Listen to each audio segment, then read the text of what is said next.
are back with our first conversation for this morning. In with us to talk all about Build Belize Incorporated. We have Ambassador for Diaspora Relations, Belize, Sandhya Murphy. Good morning, Ambassador.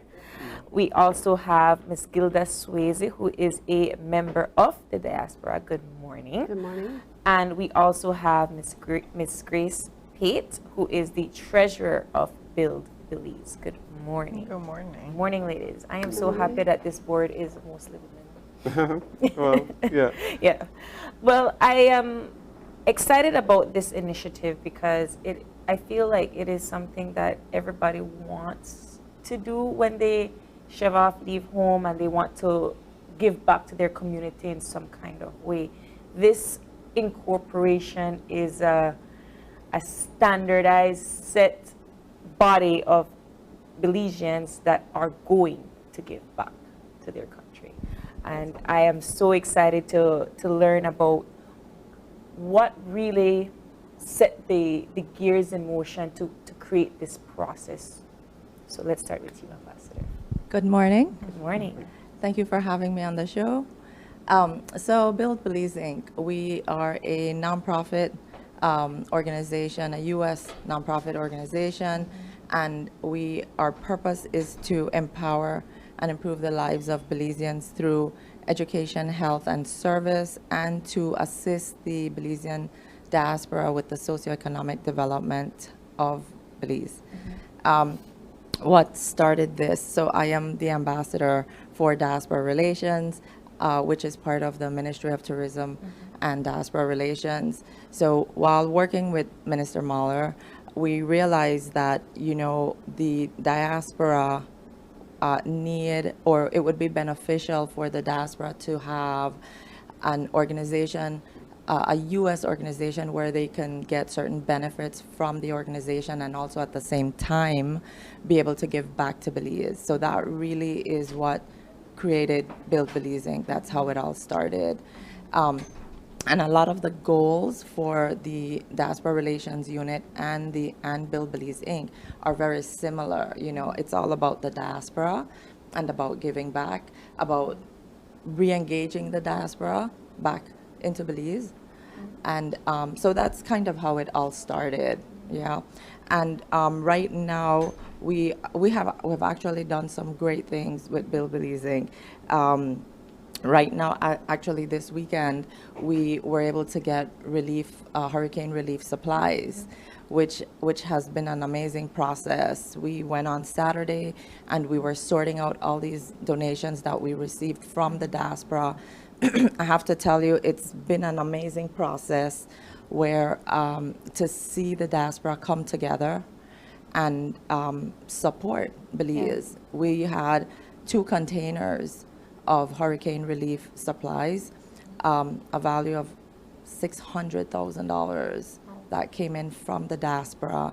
There's so many people to thank, I don't even know where to begin, but some of those would be Belize Freight, for example, has been amazing with coordinating and helping us with the shipping. There's the associations in Florida, the Belize Florida Association. We have the Association of Central Florida. There is the U.S. Embassy in Washington, the honorary consulates in Florida and in Chicago, and we have, oh my God, there's so many people and so many organizations that really, reached out and have helped with all these donations. So your pillars, or I suppose your mandate, focuses on education, mental wellness, service, Yes. and so forth. How does Belize Inc., Build Belize Inc., plan to, I suppose, help build these particular areas, particularly with education? What is the plan for something like that? So one of the things we've done for education so far, we have a campaign going called Donate to Educate. We've been working on receiving laptops. So far, we have donated about 250 laptops, and we actually just did a handing over of 79 laptops on Friday. I have to tell you, it's been an incredible process with these laptops. Speaking to CEO Mahia, we learned that, giving out these laptops, it's not just handing off a laptop and then that's it. They realized that they gave, it was at Excelsior, I believe it was, they gave all these kids laptops, right? And then they realized they were having security issues at home with these laptops, so they built lockers at Excelsior to secure those laptops. The kids were having issues with internet and electricity, and they've actually been working on taking care of those issues for those children to ensure that they can use their laptops properly and the way it's meant to be used. And so it's really like a domino effect. Right. It's amazing what giving one laptop can do, and how much more than that, how much more it's given to those children than just a laptop. Yeah. We're talking about Build Belize Incorporation as an NGO, and therefore I would imagine that there's an entire board that takes care of the NGO. Let's talk about how you got your team together. So I have an incredible board. We are truly blessed to have this particular board and for us to be working together. So I have my vice chair, who is Mr. Raymond Gongora, amazing person, very, very influential in the community, knows a lot of people in the diaspora. We have my treasurer here, Miss Grace Pate, another amazing person in Houston, who has been reaching out to the community and supporting the organization. We have the secretary is Miss Desiree Linares. She is also extremely hardworking, wonderful person. Miss Janine Coy-Felson, who is, Janine is all the way in Australia. So, but we communicate by Zoom. That's what we've been doing.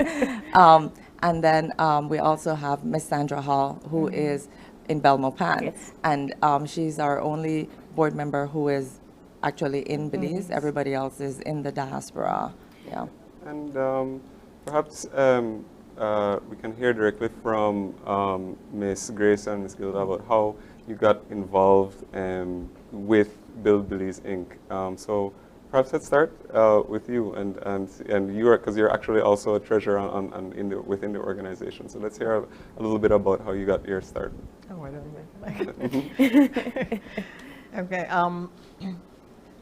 Being a part of Build Belize Inc. is like it's very fulfilling because it's helping people at home. So what we do, like we brought all that here for the hurricane relief, and we started distributing yesterday, and it's just amazing to see how people appreciate what we did. And the conditions that some people live in. It was like we went to one house and this lady could not walk. She had a Christmas tree with no decorations, but she felt like she had to celebrate Christmas, so she put up this little tree. So it was kind of heartbreaking to see her condition, and by us helping her, she was really happy with it. And we went to different homes, and the kids surrounded us, and it was just amazing. And even sorting the stuff to decide who gets what. And I think everybody appreciates it. We would like to thank the people in the diaspora with all the donations that they did. It was amazing the amount of stuff that was donated. And people knew what they needed because they brought in Pampers for the children. We had toys. We had some medical supplies. We have clothes and shoes and groceries, water. So it's stuff that they know that people need here in Belize. So just by bringing all that stuff and helping people, it's just amazing. And Build Belize Inc. really appreciates all the help that we were given. Skilda? Hi, thanks for having me. I'm not a part of Build Belize, but I came to know Sandhya, as I call her, and Ray, and recently Ms. Grace. Like most of us, we move out from Belize, we go abroad, but our hearts are still here. And for me, coming back to Belize and giving back is so satisfying.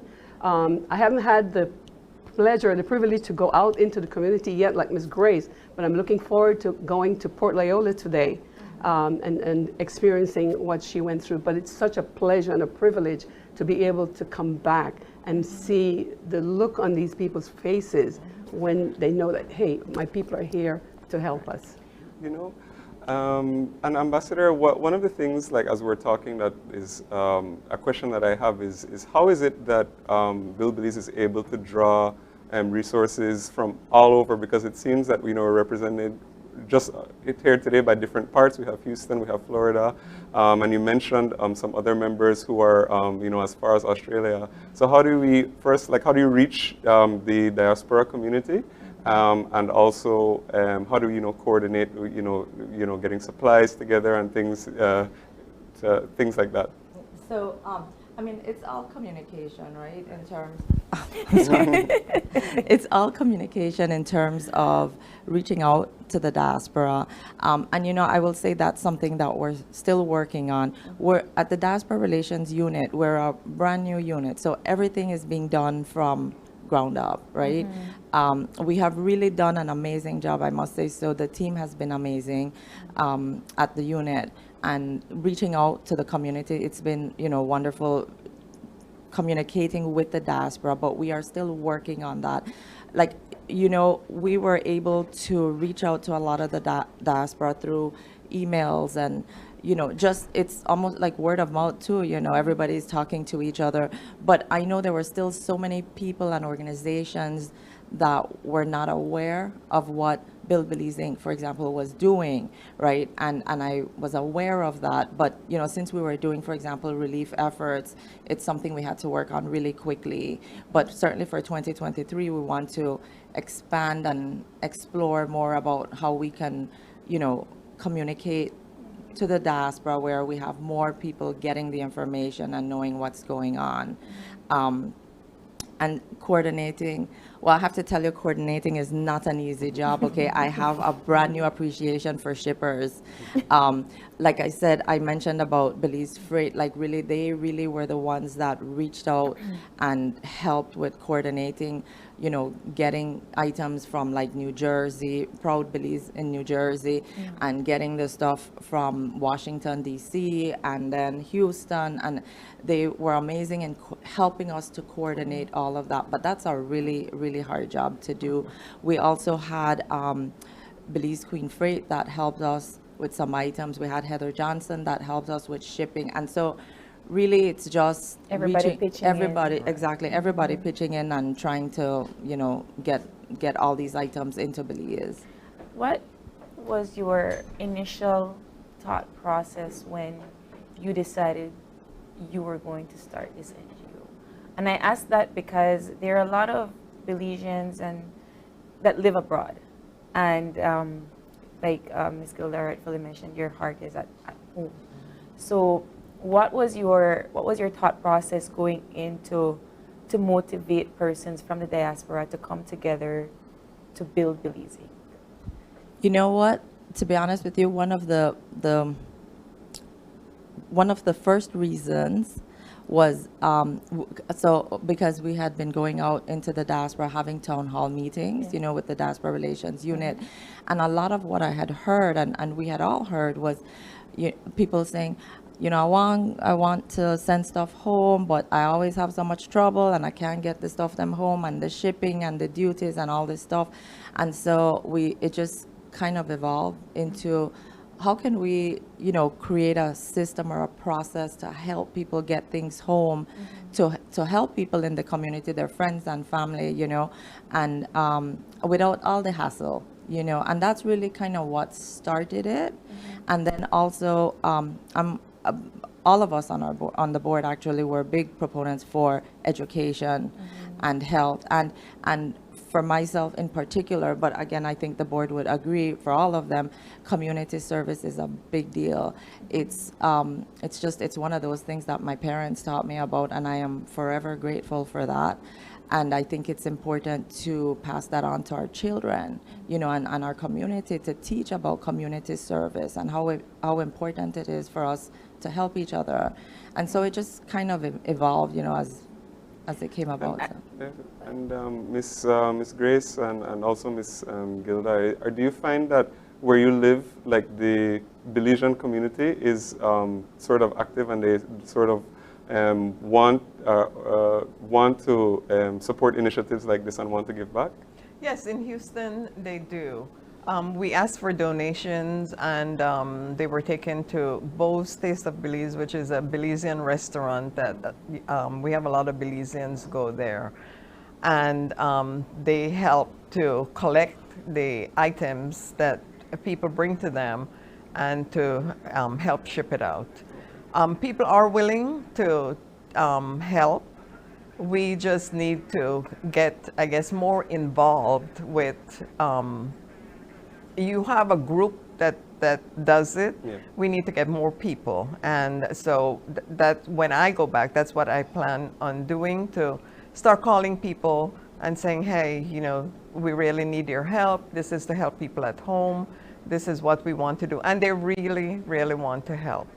So, and just seeing, we know what the people need, so we could say, okay, so let's bring, could you donate whatever it is that's required, supplies that they could use daily. And especially to help the kids. We saw some kids running around naked yesterday, so we had Pampers, thankfully, that we gave to help, but we can only give so much. And it's not going to last, so by us continuing to do this, it will help them.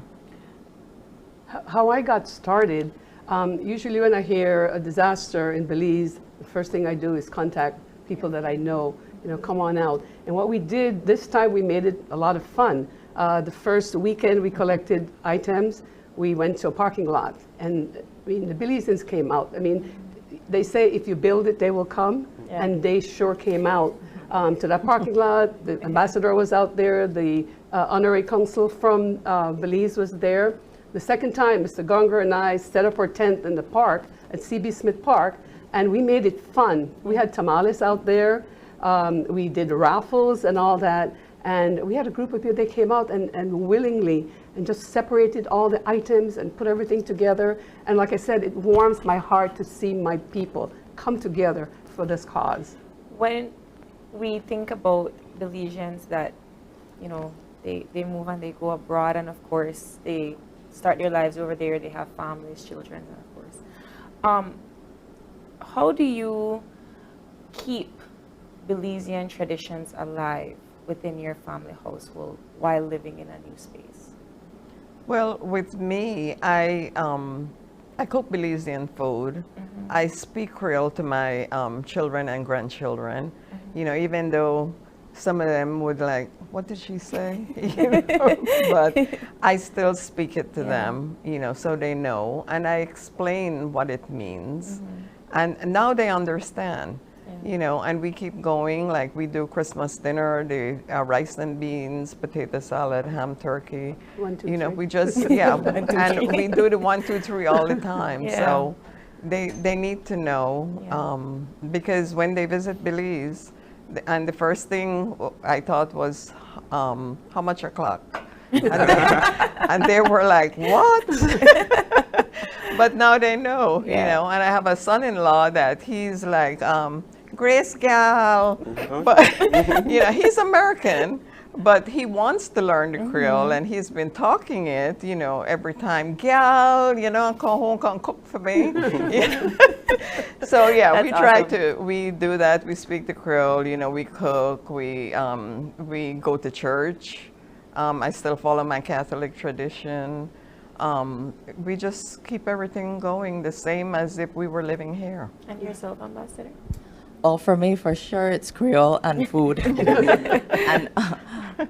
And with the food, I even have my mom send me food because my mom lives here, so she always just send me food, meat pies for sure, but also definitely Creole. Like my kids know they're not fluent in Creole, but they know a lot of Creole words because they hear me say it, especially when I reel up, So,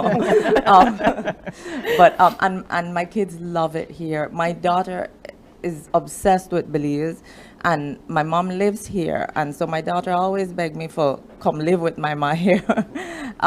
So we always talk about Belize. They know a lot about Belize, but like I said, it's really Creole and the food. Same thing with the rice and beans, and certain things you just can't let go.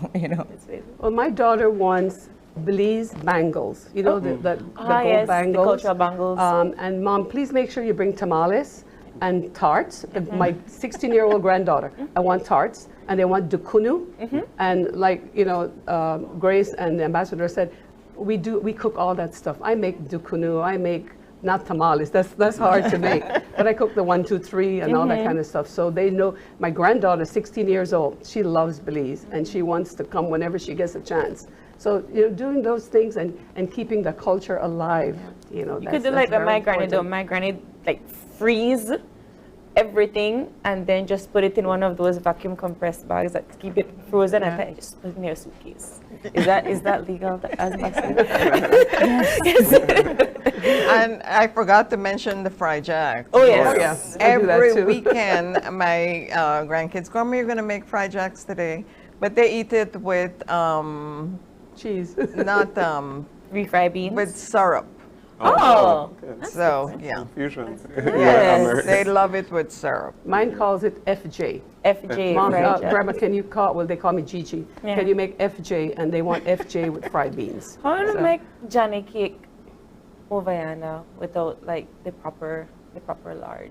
We have everything. Oh, we do sweetie. have Oh, the no, lard, of course. We have We just everything. asked them for course. send it from here. We have an cake. international called a store called Fiesta. We get Yeah. all All the this stuff. all the I mean, Belizean most foods. things you find in Belize, you can find Yeah. in Houston. Yeah, we get everything over there. Yeah. Yes.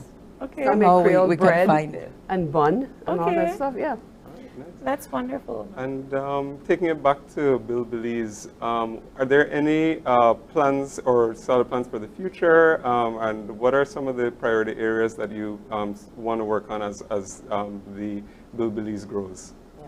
Well, always, education is a big one. So we are going to continue with education. We're always in touch with the Ministry of Education to see what it is the needs are and, how we can help.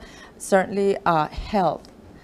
We would like to work on a project or an initiative for health. That's something else that I'm talking to the Ministry of Health about, to Minister Bernard and Dr. Diaz, and we're always in communication with that, and continue to do more donations. Sending home containers. It's interesting having done what we did, on Saturday and yesterday, and the distributions that we've been doing.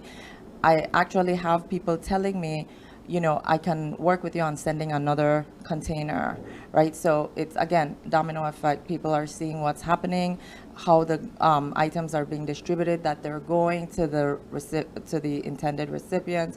And so now we're building that trust and that relationship so that now people are actually coming forward and say, I want to help. I want to help you with the next container.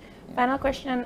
We're completely out of time, Ambassador, but how are you planning to reach out to members of the diaspora? I would imagine that it's not just the United States, it's global, right? Yes. How are you planning to reach out to other members within the diaspora to perhaps, engage in Build Belize Inc.?